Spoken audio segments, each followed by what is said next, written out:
The X-Zone radio and TV show is largely an opinion talk show. All opinions, comments, or statements of fact expressed by Rob McConnell's guests are strictly their own and are not to be construed as those of the X-Zone radio and TV show or in any manner endorsed by Rob McConnell, REL-MAR McConnell Media Company, Talkstar Radio Network, its affiliated stations, or employees.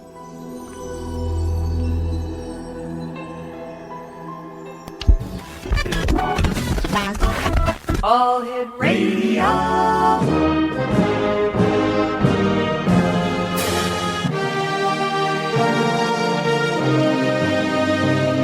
Welcome to the X Zone, a place where fact is fiction and fiction is reality. Now, here's your host, Rob McConnell.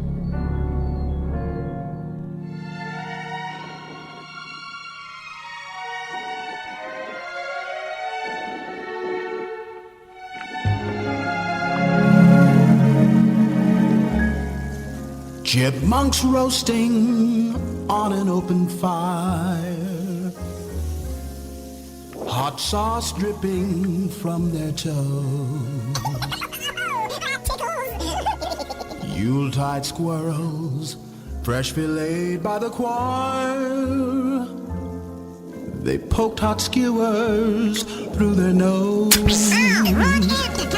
Everybody knows some pepper and a garlic clove help to make them seasoned right. Tiny rats with a crisp golden coat will really hit the spot tonight. And now when Santa sees his tray. And welcome back to the X-Zone, everyone. My name is Rob McConnell, or Scrooge, whatever you want to call me. No, I don't hate chipmunks. Well, not as a rule. Christmas, they have a special meaning to me. Skewering chipmunks over the open fire. First time I played that song this year. Christmas is now officially here in the X-Zone. And we're going to be talking about Santa-Tizing Christmas.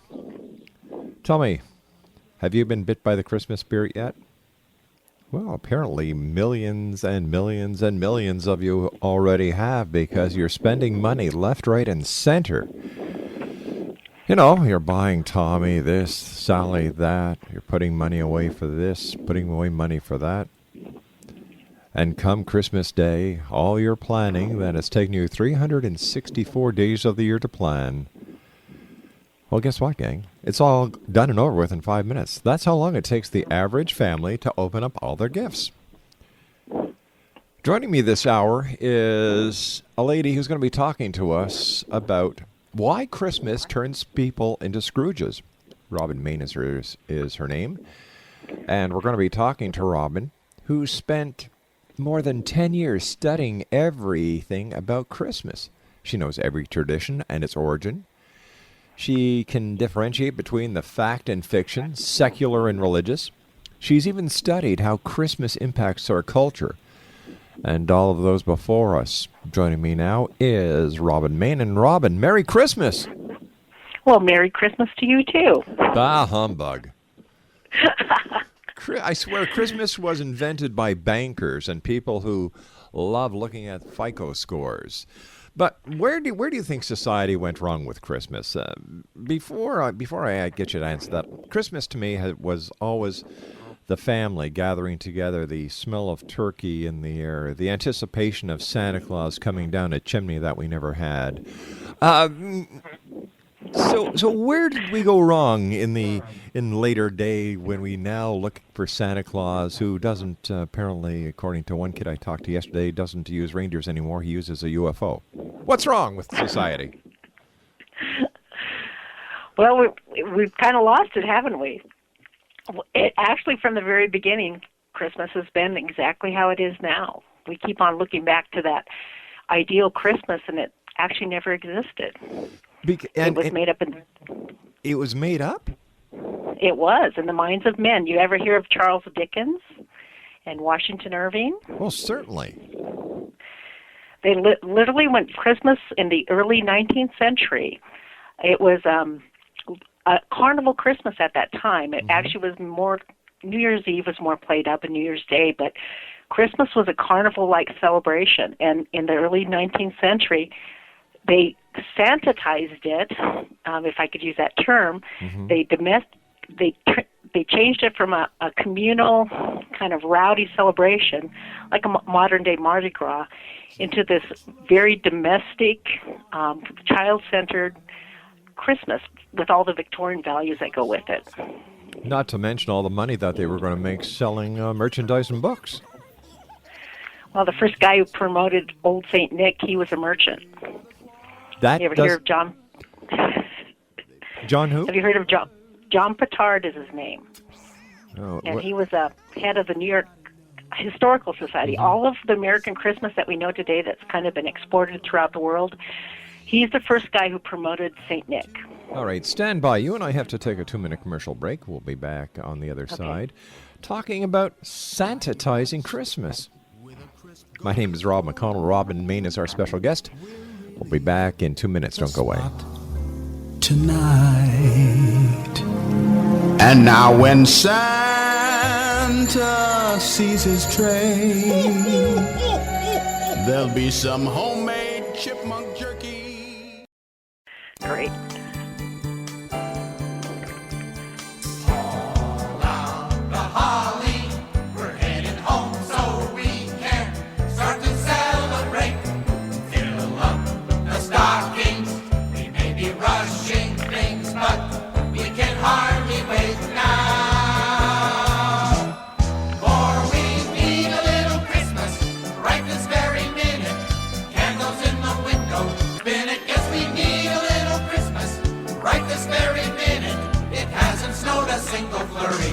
We're all in a hurry.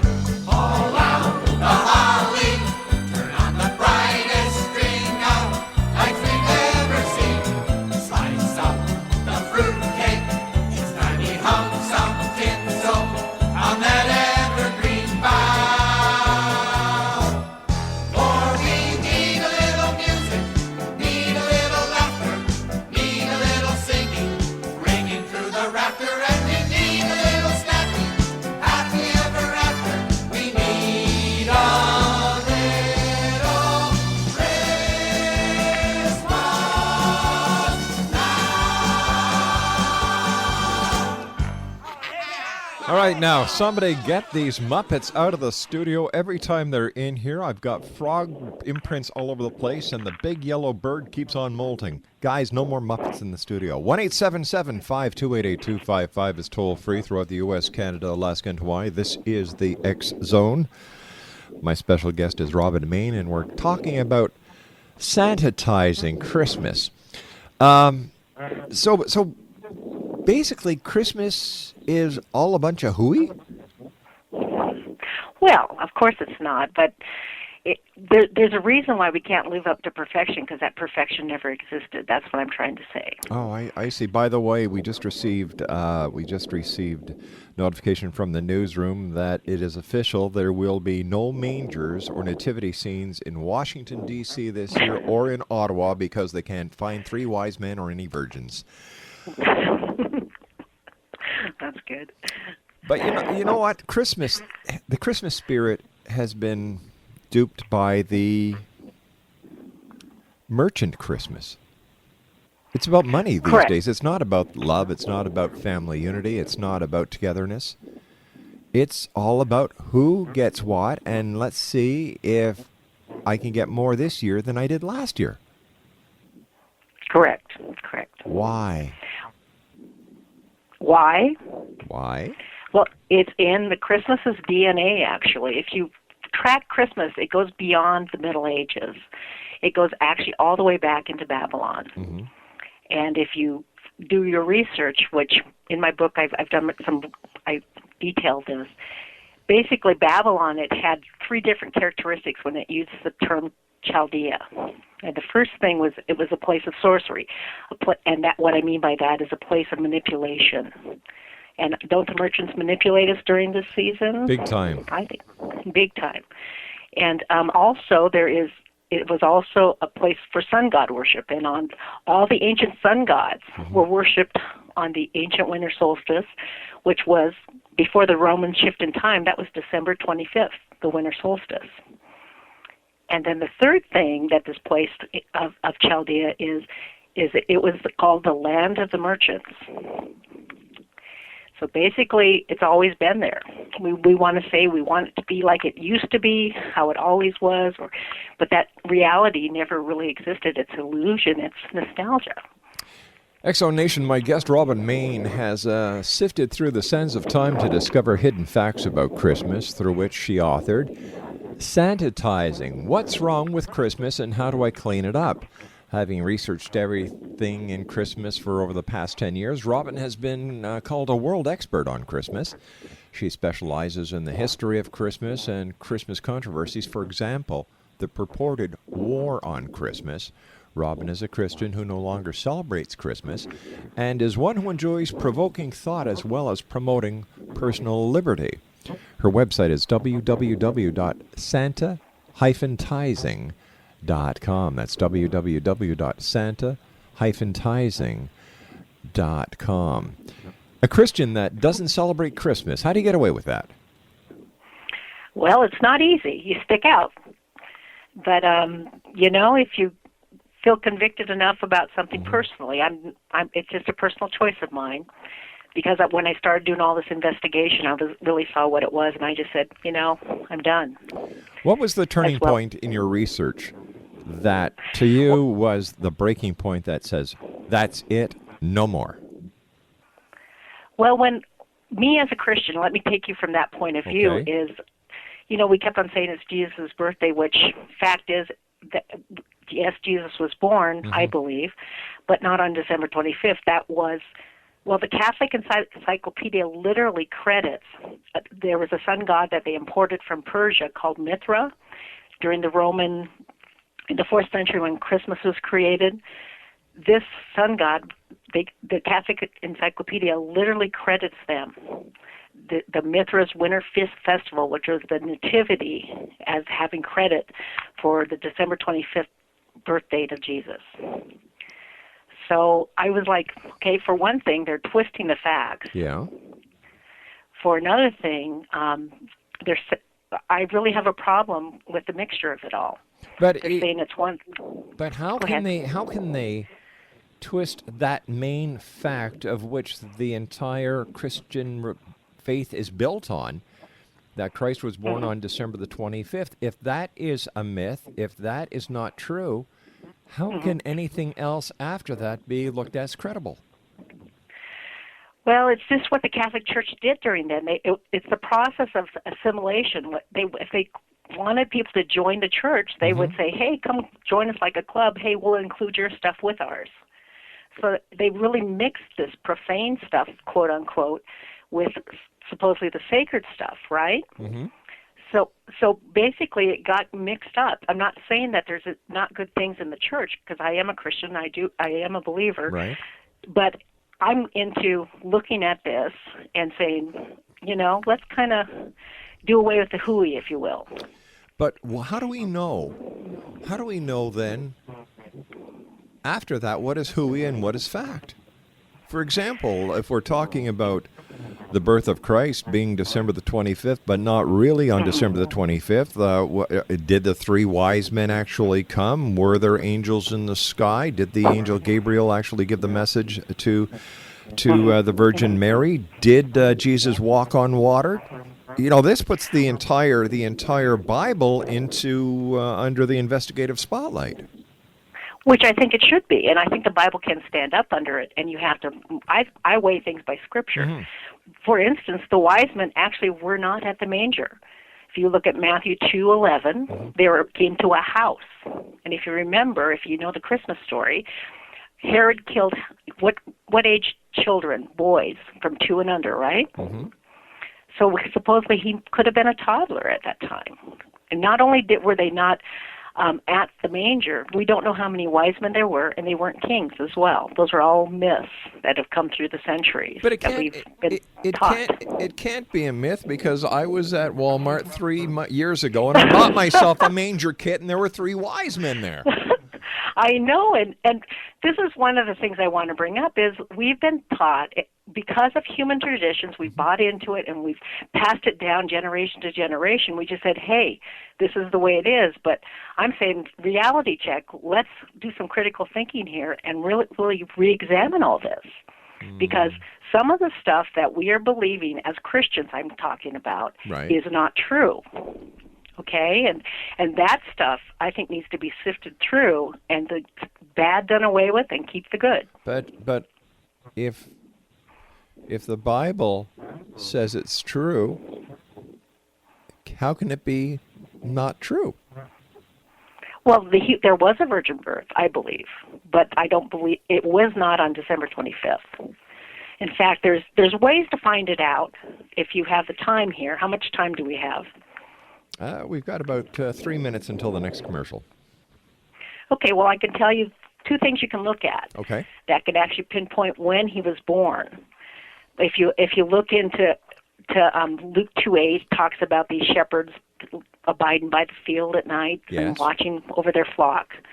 Okay, what you can do is you can look at the stars that were in the sky, and there's literally a record in the stars in the sky. There's computer programs these days, and there's a book out there that this Dr. D. James Kennedy wrote. It's called The Real Meaning of the Zodiac, and he literally pinpoints a time when Christ was born.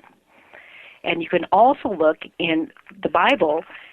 It talks about Zechariah, John the Baptist's father, was in the temple. Okay, he belonged to this priestly division called Abijah. He served in the temple. That was in Luke 1:8. And basically, shortly after that, he returned home and he got Elizabeth pregnant, and she was like 6 months, before Mary got pregnant. All right. So let me ask you this question: when did Christmas first take place on December the 25th? It first took place on December 25th on 336 AD in the 4th century.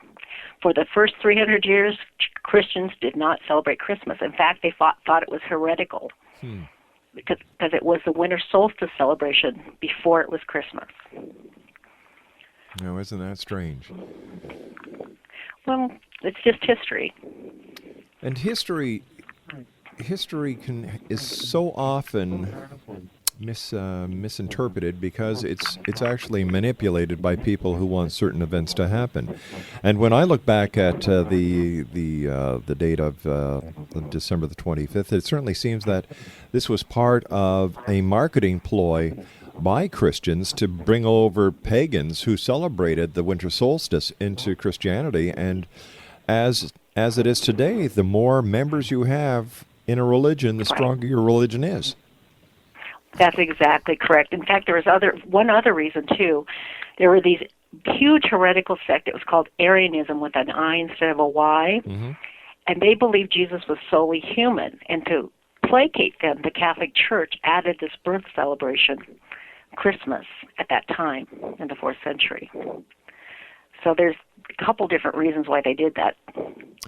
You and I have to take a commercial break, and we'll be back in 2 minutes. Very interesting. Robin, thank you very much for being with us today. www.Santa-Tizing.com, and we're talking about Santa-Tizing Christmas here on the X-Zone. 1-877-528-8255 is toll-free throughout the U.S., Canada, Alaska, and Hawaii. My email is xzone@talkstarradio.com. On MSN Messenger, talkstarradio@hotmail.com. And our websites, www.xzoneradio.com and xzonetv.com. I'll be back in 2 minutes with Robin Main as we talk about Santa-Tizing Christmas here on the X-Zone. All out the holly, turn on the brightest string of lights we've ever seen.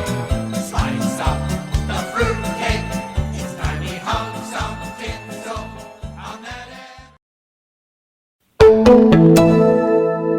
Flu season is here again, and this year so is the H1N1 flu virus. By taking some simple steps, you can help protect yourself and others.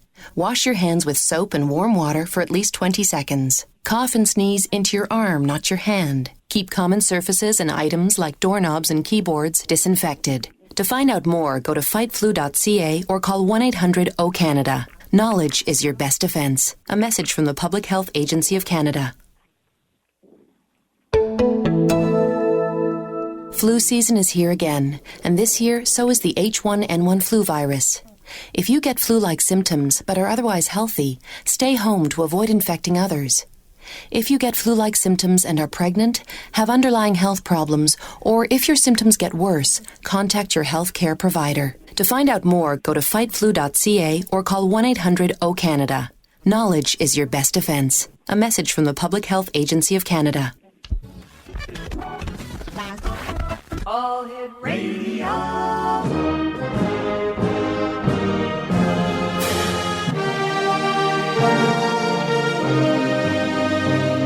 Welcome to the X Zone, a place where fact is fiction and fiction is reality. Now, here's your host, Rob McConnell.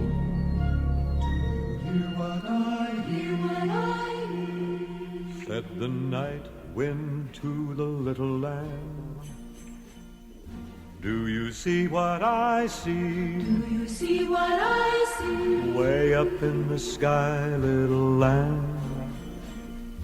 Do you see what I see? Do you see what I see? A star, dancing in the night, with a tail as big as a kite, with a tail as big as a kite.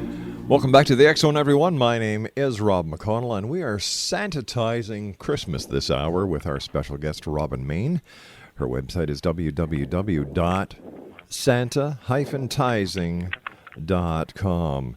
And Robin, what is the most frequent question you get asked by people who meet you on the street and know about your book? How do they react to you? Actually, right. If you would have asked me a year ago, they would have been a little more bah humbug. Mm-hmm. This year, they seem to be they're very fascinated. It's like it's, an idea whose time has come, basically. People are ready to look at it, reevaluate, just like they're reevaluating things because the economy and healthcare systems and everything getting shaken.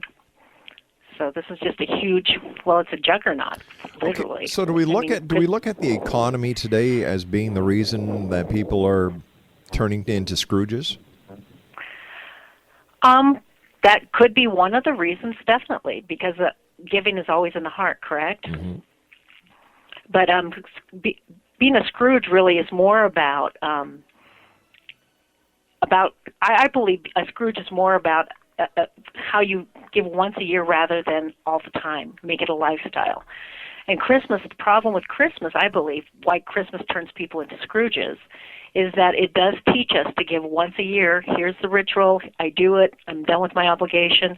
And then the rest of the year, we forget it's a lifestyle. We need to be giving all the time. Tell me, can you tell us about Christmas being outlawed in America? Oh, I sure can. That was done in 1659 through 1681. It was done in Massachusetts. Have you ever heard of the Massachusetts Bay Colony? No, I haven't. Well, they were the first ones, the Pilgrims and the Puritans and all that. It was outlawed for 22 years. But get this, the disapproval of Christmas literally lasted for many more years. It took about 200 years for Massachusetts to be swept up into Christmas cheers. They literally did not celebrate Christmas till the 1880s. Isn't that amazing? That certainly is. That certainly is. So why was it outlawed? Well, the Puritans, they believed that it was outlawed for 3 reasons. They believed that because it was invented by man, it wasn't prescribed by the Bible, and the early church fathers, literally co-opted the winter solstice like we talked about. And that was their hang-up with it. It literally came out of John Calvin and John Knox. They tried to enact Luther's sola scriptura idea, where live by Scripture alone. And that's where they came up with all this. Now, what are the 12 Nights of Christmas, also known as in Austria? Well, they're known as the Rough Nights. The Rough Nights. Yeah, they're known as the rough nights. It's really one of the strangest things because in Europe, if you look back into the history of Christmas, it's a time of great menace, supernatural menace, the Christmas season. A lot of demonic activity, they considered it. The people of Austria, literally, they drove these witches and evil spirits away with incense, loud noises, and a broom. They would dress up like witches and devils. They'd walk the streets. There's superstition, obviously, here. But they'd walk the streets with brooms, and then they were literally said to be sweeping away all those unwanted spirits. So kind of why are there bizarre. spirits associated with Christmas? Well, I think it goes back to its origin. I think it was. If you look at it, we cannot find exactly when Christmas originated, but it looks like it originated in Babylon at the Tower of Babel, and I believe that's a rebellion against God, and there's spirits with rebellion and all that kind of stuff. If you believe in that type of thing. And yet there's spirits in Charles Dickens' A Christmas Story. Well, he was fascinated with the German genre of ghosts, these doppelgangers. Have you heard of them? Yes, I have. Yeah, and but he didn't really believe in them, though. That's what was so interesting. In the Christmas Carol, doesn't he have a line there? You're more gravy than ghost, or something like that. No, that I couldn't tell you.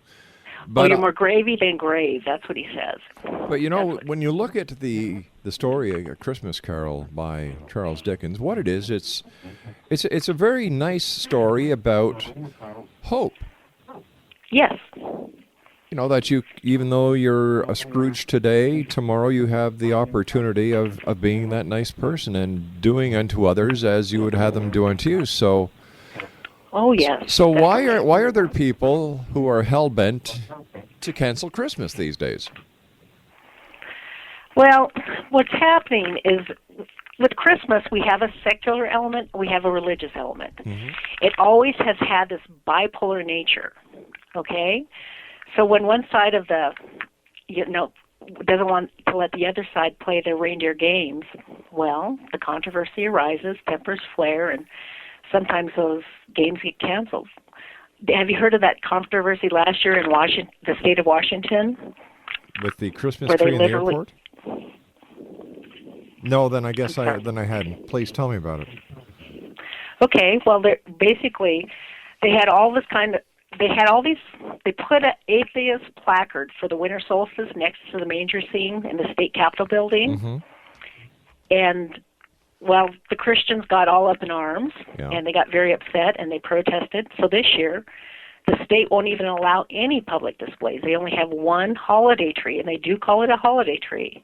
Well, don't you think that they're going a little too far these days? You know, like I kid a lot around. I kid around a lot about Christmas and being a Scrooge. Sure. But if you want to say Merry Christmas, if you want to put a Christmas tree up in your front yard, if you want to decorate your house for Christmas, if you want to celebrate the holiday, you know, it's your business. It's your right. The last I saw and read of the Constitution, it certainly doesn't give the government the right to interfere with your Christmas holidays. Oh, correct. I think everybody should be free to do exactly what they want to do. And you know, I don't. And for those who come to North America, Canada, the United States, if you don't like the way we do things here, go back to where you came. It's that simple. It's that simple. But I also don't think you should force people to say Merry Christmas if they want to say Happy Holidays as well. I agree. It's preference. If you want to say Merry Christmas, Merry Christmas. If you want to say Happy Holidays, say Happy Holidays. If you want to say Season's Greetings, say Season's Greetings. No, we never had these problems years ago when the immigration laws weren't so open. And I think by opening the borders the way that both countries have, we've invited in a lot of problems. And now that the floodgates are wide open, you know, they were even talking about canceling Halloween festivities in certain schools because it wasn't religiously correct. Yeah, I've heard of that. Yeah, there's a lot going on right now. A lot of things are getting shaken. A lot of things are getting shaken, and, you know, there are people who who just want to sit in the corner and, for God's sake, stand up. Say what's on your mind. You live in a democratic country. You have your rights democratically.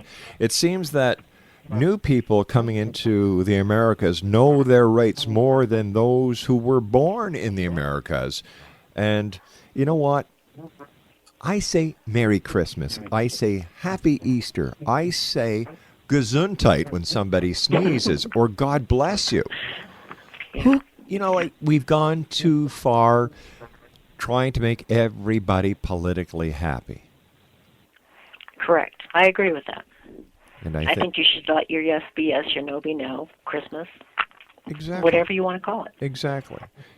Plus the more people that you get to understand their culture, their ways, their holidays, the more respect there is around the world. And if everybody respects each other, you know what? There's something called no wars happening. Yeah, respect goes a long ways. It certainly does. Tell me, what was the first Christmas controversy in 2009? I mean, besides my little tirade a few minutes ago. Well, it actually happened in England, Yorkshire, England. There were these 3 charity shops. Do you guys call them charity shops in Canada? Yes, we do, yeah. Okay. And a news agent. They received this letter, and get this, the writer, he claimed to be speaking for the movement for the containment of Christmas. And the letters he posted, I'm assuming it's a he because we really don't know, they were postmarked on August 24th, 2009, and this is what this letter said. This is a polite but very serious reminder not to display Christmas cards until November 1st. We will put super glue into your logs if you do. Then he ends the letter, peace and goodwill. Wait a second. Hold on here. Because he was saying do not display Christmas cards until November when? November 1st, and he wrote this on August 24th. And this was this year. And get this, the next day, a mental health charity shop, they had their locks super glued. Oh, my God. Literally. That is way too much. Isn't that funny? I think it's pathetic. And yet, well, so many people are going to be going out this weekend, putting out their Christmas tree lights. I know I am. I dig it deep into my pocket at Christmas time because there are many people who are going to be without food, without winter Correct. clothing, without a gift under the Christmas tree. We forget the true meaning of Christmas at Christmas. Instead of thinking about ourselves, we should be thinking about those less fortunate. And just don't wait for one day of a year to do it. Because, you see, to me, Christmas is like... You know when you go into the confessional and you confess all your sins and then you're able to sin again for another week until you go do more confessions? I think that Christmas is looked at by people around the world as their one-day confessional. You see, they're nice one day of the year and they can be mean, nasty, no good, and forgetful for the rest of the year.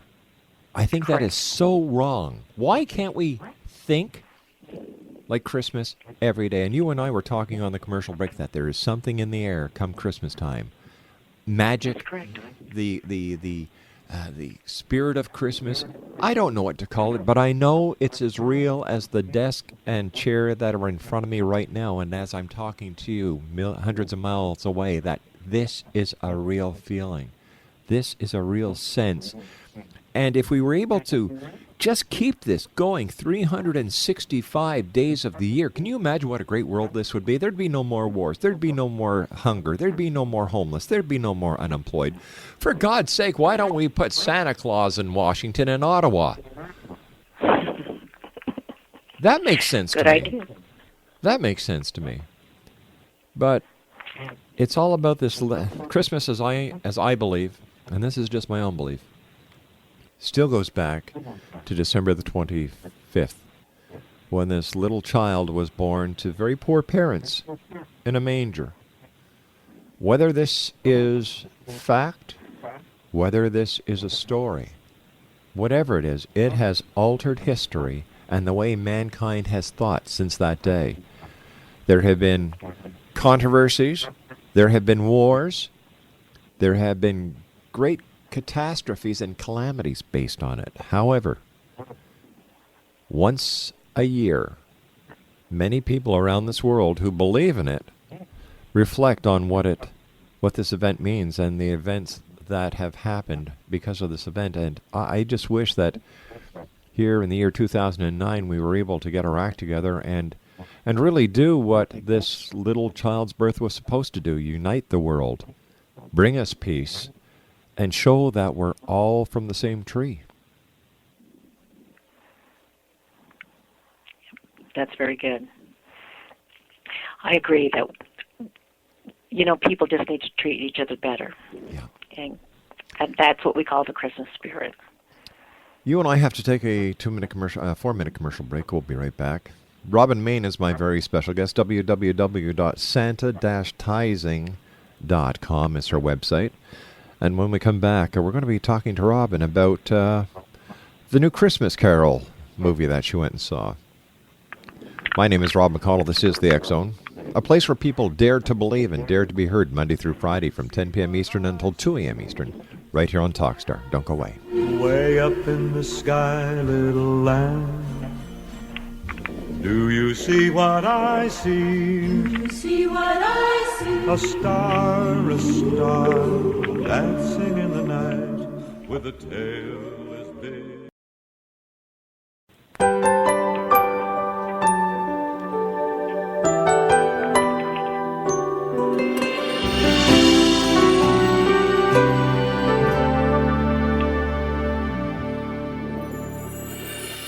It was almost Christmas time. There I stood in another line, trying to buy that last gift or two. Not really in the Christmas mood. Standing right in front of me was a little boy waiting anxiously, pacing round like little boys do. And in his hands he held a pair of shoes.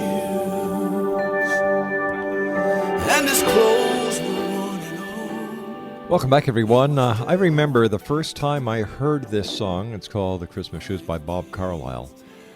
It was in 2001, and I was at a very busy intersection in Markham, Ontario. I was living in Markham at the time. And the lights turned green. Nobody moved. You looked around and everybody was... And that's what Christmas is about. When you can get that feeling in your heart, you've been touched at that very special place. You know that feeling you get Christmas Eve? Like, there's one Christmas Eve I remember, Robin. We lived in downtown Montreal in the Irish part, and my mom and dad and aunts and uncles all were gathered, and I think they must have run out of pop, because they asked my cousin Peter, who has passed away this year, and I to go to the local store to pick up some ginger ale. It was a beautiful Christmas night. The moon, I remember the moon being so bright, and then the sound of the snow as you walked on it. And my cousin, who was a little older than I, looked at me and said, "He's coming tonight, you know, Bobby. Santa's coming tonight." And here we were, two kids going to the store to get some pop for mom and dad and aunts and uncles. And we were so excited that Santa Claus was going to be coming that night. And I don't think that there's anyone listening around the world tonight who has celebrated Christmas at any time in their life who does not know that feeling that I'm talking about right now. That's Christmas. That feeling of wonderment, that feeling of peace, that feeling of love. That's what Christmas is. And I believe that this is what the meaning of Christmas was meant to be from the very start of the in the conception of Christmas. What's your favorite part about Christmas? It's exactly what you talk about. I have wonderful memories of going to cut down a Christmas tree in the forest. I lived in Montana. Yeah. That's where I grew up, just over the border from Canada, Alberta. Beautiful state. It was wonderful. And, we would cut down the Christmas tree, and we'd bring hot chocolate, and we'd sing these Christmas carols over those CB radios. You remember those? Yeah, I sure do. And, we could sing to any deer or bear who'd listen to All right, I've got to ask you, what was your CB handle? Come on. I think I was Rubber Ducky. All right, mine was Blue Night. Really? Yeah. But you know what? Christmas, here you are talking to me. We don't know each other. But right now, I'll bet you we're together. We're feeling the very same feelings, the very same emotions. And not understanding why people can't feel the way that we do right this very second. Robin, it's been a pleasure having you with us tonight. We have to say so long for now. I'd love to have you back on closer to Christmas so we can celebrate more about Christmas and share Christmas memories with those around the world. What do you say? That'd be wonderful. Robin, thank you very much for joining us. Give us your website. It is www.Santa-Tizing.com.